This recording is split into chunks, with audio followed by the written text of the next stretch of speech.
আল্লাহ নবী লড়াই করেছেন নারীদের পর্দার জন্য, নারীদের ইজ্জতের জন্য।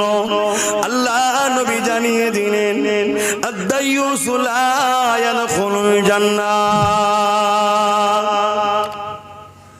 এ নারীরা, এ আমার আম্মা বোনেরা, আল্লাহ নবী জানিয়ে দিলেন দায়্যুস কোনদিন জান্নাতে যাবে না। নবী পাকের মুখ কথা কিন্তু আল্লাহ নবী যা বলেছে কোনটা মিথ্যা কেউ করতে পারেনি। নবী আমার জানিয়ে দিয়েছেন দায়্যুস কোনদিন জান্নাতে যাবে না।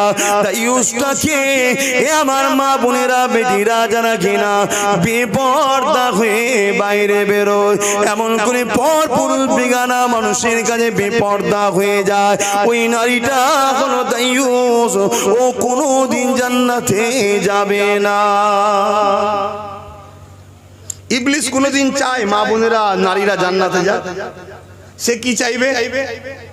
বেপরদা হোক। আর রাসূল পর্দার কথা বলেছে, কেন আল্লাহর হুকুম। কিছু মানুষের শিক্ষার অভাব বা বুঝার অভাব হতে পারে, তারা বলে ইসলাম নাকি নারীদের মর্যাদা দেয়নি। আরে একমাত্র মর্যাদা তো ইসলামই দিয়েছে, জোরে বলুন সুবহানাল্লাহ। আসুন না একটু আলোচনা করি।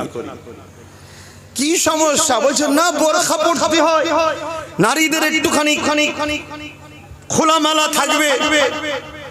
ইসলাম বলেছে নারীদের ঘরে আমি খোলাওয়ালা কলা বানিয়েছি, খোলা ছাড়া বানাইনি। বাজারে যাবেন, একটা খোলা ছাড়ানো কলা আছে, একটা খোলাওয়ালা কলা আছে। খোলা ছাড়ানো রয়েছে আর খোলাওয়ালা আছে। খোলা ছাড়ানোর দাম 10 টাকা ডজন, আর খোলাওয়ালার দাম হচ্ছে 60 টাকা ডজন। খোলা ছাড়ানোর দাম 10 টাকা ডজন। আপনি কোনটা নেবেন? কেন ভাই?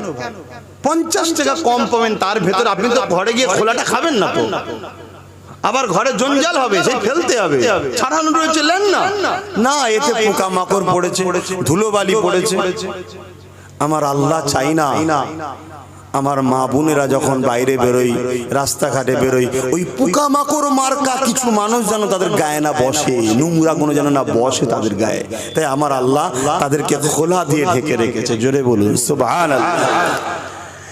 আমেরিকার খ্রিস্টান ধর্মের গির্জাগুলোই এক ধরনের নারী থাকে যারা সর্বসময় পুরো নিজের শরীরকে ঢেকে রাখে, কোনো পরপুরুষ তাদেরকে ডাকে না, সব সময় ঢেকে রাখে। আমেরিকার ধর্মের লোকেদের বিশ্বাস, খ্রিস্টানদের, যে ওইগুলো হলো আমাদের পবিত্র নারী, যাই জন্য তাদেরকে ঢেকে রাখা হয়। ইসলাম বলছে শুধু ধর্ম স্থানে থাকলেই পবিত্র হবে কেন? আমার নজরে আমার প্রত্যেকটা সৃষ্টি মেয়ে তারাই পবিত্র, তাই আল্লাহ বলেছে তোমরা সবাই ঢেকে রাখো, জোরে